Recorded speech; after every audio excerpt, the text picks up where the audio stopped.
Hello there and welcome back to my art channel. My name's Anna and in today's video I'm going to be showing you my painting process of this, wait a second, this lovely floral watercolor painting.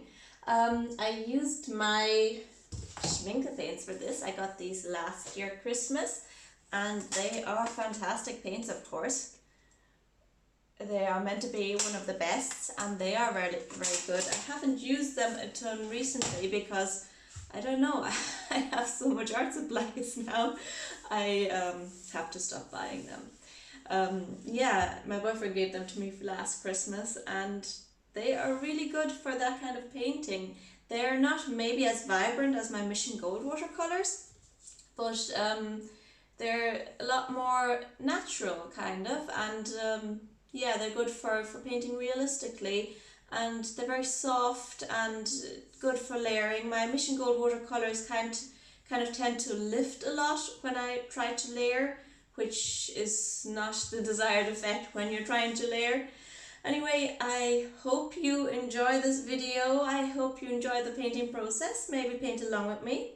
I shall try to think of leaving the link to the reference photo down below. And let me know how you're doing. I hope everybody's keeping well and is looking forward to Christmas. Tomorrow's the 4th of Advent actually. And it's the 19th today, Saturday, when I'm recording. It's working today. It's a bit strenuous in the chemist currently because we have to give out masks for free.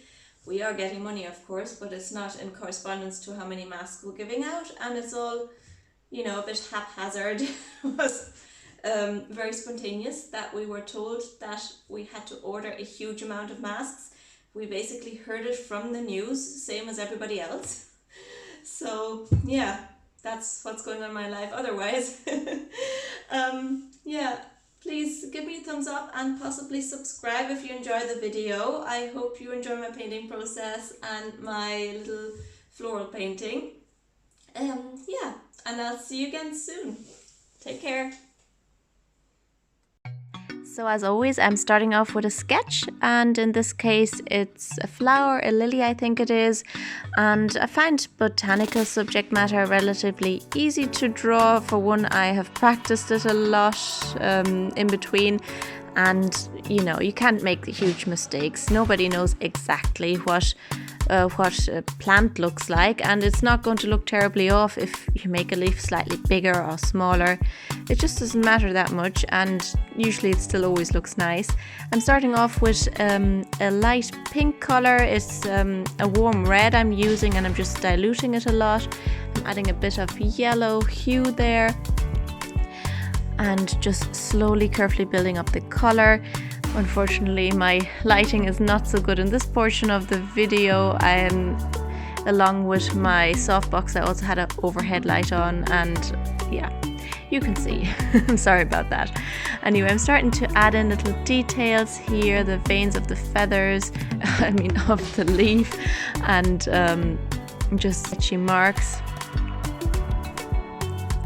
I'm slowly building it up, kind of blurring out the lines I've already added, trying to make them look soft in the areas that they are. Just always adding and kind of thinning it out again, and just kind of blending, going darker slowly. I use some blue in with my red as well, just kind of to dull it down or to make it a little bit darker, depending on what portion of the leaf or of the petal actually we're working on. Just kind of always looking at my reference photo.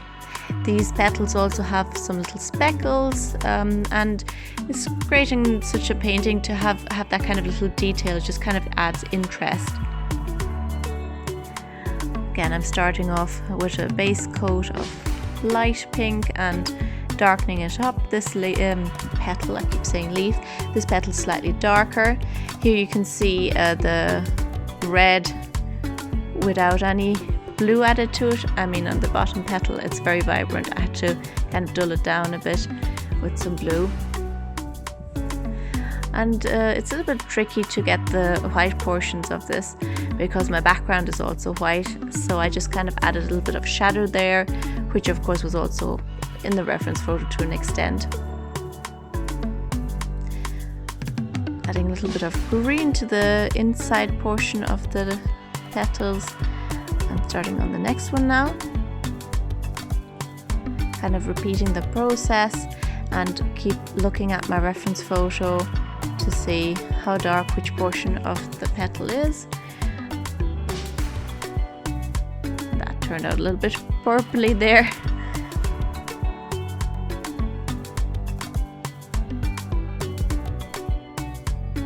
But of course the dark portions help to give the piece a little bit of contrast.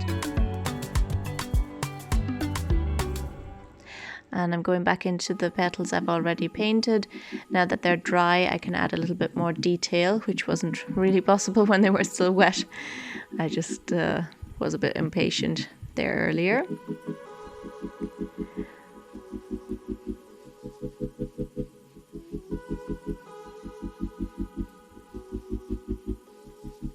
And here I move over to my water brush. It's odd, you know, though, that kind of brush is the cheapest thing you can basically buy as art supply, and yet in some cases I for some reason prefer to use it. It's good for blending because you have this continuous flow of water that, you know, you don't have to go back into your jar of water to get more. Just kind of squeeze the brush a little, or even the water just will flow as you go along, and you get a lovely gradient that way, just by keeping on painting with the paint you've got on your brush. And you can get a fair amount of fine detail with it as well, depending on what you're doing. So a large portion of this painting I actually did with a very cheap brush, just goes to show you. And really all the colours I've used so far were two colours, just this light, well, it's not a light red, a warm red and some blue to kind of change the hue of the red, make it a little bit more pinky purpley, cooling it down basically, or darkening it depending on what I need. And that's the fantastic thing about watercolors, you know, you don't need a lot of paints. Even just with one color you can get a lot of variation just by thinning it out. That is fantastic, and it's something I enjoy about watercolor, and it's a bit different in other mediums I've been exploring lately. Starting to paint this closed little flower bud, adding more detail to the leaves. So the basic formula for this was start light, start adding a little bit of shading in some areas, add some veins and some detail, and keep looking at your reference photo. That's basically it. And of course controlling your brush and your water flow, and being able to blend. Timing also is important, of course, because sometimes you want something to blend into each other, wet into wet, and sometimes you need it to dry first so you can add some detail. I'm starting to paint in the leaves now. I'm just kind of using some paint left over on my palette for this, so I don't actually know which color it was. I think it was actually from a different set. I think it was from my Russian paints, some green left over. Added some blue into the green because these leaves have kind of a bit of a blue shade to them, and they're fairly light, at least they're hit by light, that's why they look light. And adding some shadow in the appropriate areas, and the veins of the leaves. These are actually leaves, not petals.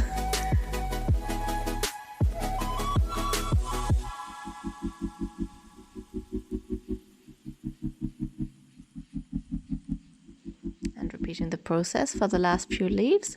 Some of them are lighter, some a little darker. And that's basically it. Yeah, I hope you enjoyed this painting process. And please remember to give me a thumbs up and possibly subscribe. And I hope to see you again soon in one of my next videos. Let me know how you like this painting, by the way. Take care, bye bye, and have a lovely Christmas time.